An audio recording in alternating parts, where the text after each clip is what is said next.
Good day, student. I'm teacher Romelyn Gamboa, and before we start our discussion, let me ask you something. Are you familiar with the game for Picks One Word? Great. So now I prepared here a game where you're going to guess what sense is used in the pictures presented. So let's start. And we entitled this game a Four Picks One Sense. So let's proceed to the first pictures. Here, can you see the pictures? Can you guess what sense is used in the pictures? Very good. It is a sight. Now let's proceed to the next one.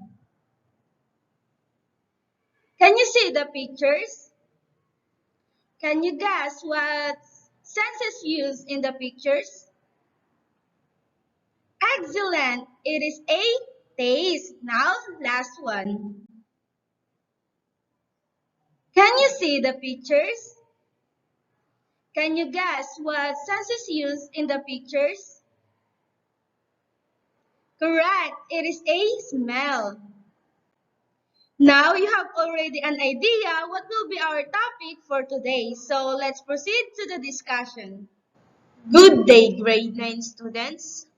Before we start our new lesson, let me read our learning objectives that we need to achieve at the end of our discussions. At the end of this lesson, the learner should be able to A. Distinguish the different types of sensory imagery. B. Analyze the significance of sensory imagery in the literature. And C. Construct an essay using the different types of sensory imagery. So what is sensory imagery? Sensory imagery is the use of different expressions and figurative language to evoke a sensory experience in the reader, and it will engage a reader's five senses, which are sight, smell, sound, taste, and feeling, with concrete details that allows them to create vivid imagery of what is happening. In your own understanding, what is sensory imagery? Very good. Sensory imagery used in this story to create vivid imagery of what is happening in this story. Now, let's proceed to the different types of sensory imagery. So the first one is visual imagery. The visual imagery appeals to our sense of sight. The author uses similes, metaphor, and personification in the descriptions to narrate what he or she wants his or her readers to see.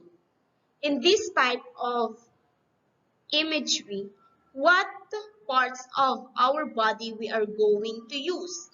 That's correct. We use our eyes. We use our eyes to see things around us. Let's proceed to next one. Auditory imagery. The auditory imagery appeals to our sense of sound. It may include pleasant and unpleasant descriptions of sounds. Some authors also use words that imitate sounds to create the auditory experience for readers. How about in this type of imagery? What parts of our body we are going to use? That's correct. We use our ears. We use our ears to hear sounds. Now let's proceed to the next one. Olfactory imagery. The olfactory imagery appeals to our sense of smell by describing something the narrator or protagonist inhales. It may include off-putting odors, pleasant fragrances, and other familiar scents.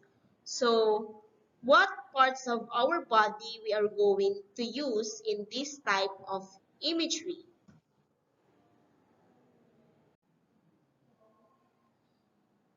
Very good. We use our nose to smell. So let's talk about gustatory imagery. The gustatory imagery appeals to our sense of taste by describing something the narrator or protagonist tastes. It's most effective when the author describes a taste a reader might have experienced before so they can recall it from their memory. So, what part of the body are we going to use in gustatory imagery? Very good. It's the tongue. So, lastly, the tactile imagery. The tactile imagery appeals to our sense of touch by describing something the protagonist feels on their body. It may include the feel of different physical sensations, temperatures, and textures. So, what part of the body are we going to use in tactile imagery? Very good, it's our hands. You've done well, student. Now you know the different types of sensory imagery. Now please get some pen and a piece of paper and you're going to determine which lines consist of the sensory imagery we tackled a while ago. And we're going to present you a poem. And now here's the poem. You can pause the video while you're answering your given assessment. You are already familiar with the sensory imagery at this point. And now for your next activity, I want you to look at your daily activities and identify the senses you employ. We are all aware of how crucial the five senses are to understanding the world around us. And I'll give you a 5 minutes to start your activity. Now, to sum up everything, any descriptions that incorporates one or more of the five senses, touch, sight, taste, smell, and sound, is said to be using sensory imagery. The reader is better able to picture the sense the poet is describing when the poetry is rich in sensory detail. It is a literary technique that authors use to appeal to readers on various levels. Because of this, there are now so many excellent literary works. Do you understand, class? Very good. There's any questions? So now, let's proceed to the evaluation. And for your another activity, write a short poetry about your daily routine and use different types of sensory imagery. Do you have any questions or clarifications? If none, here is your assignment. For your assignment, you will construct an essay about the importance of nature, consist of different types of sensory imagery to be submitted on the next meeting. Thank you very much everyone for listening and cooperating for our discussion today. Once again, I am teacher Cyrene. And I am teacher Ferlin May Mayo. And I'm teacher Romeline. Goodbye and have a nice day everyone.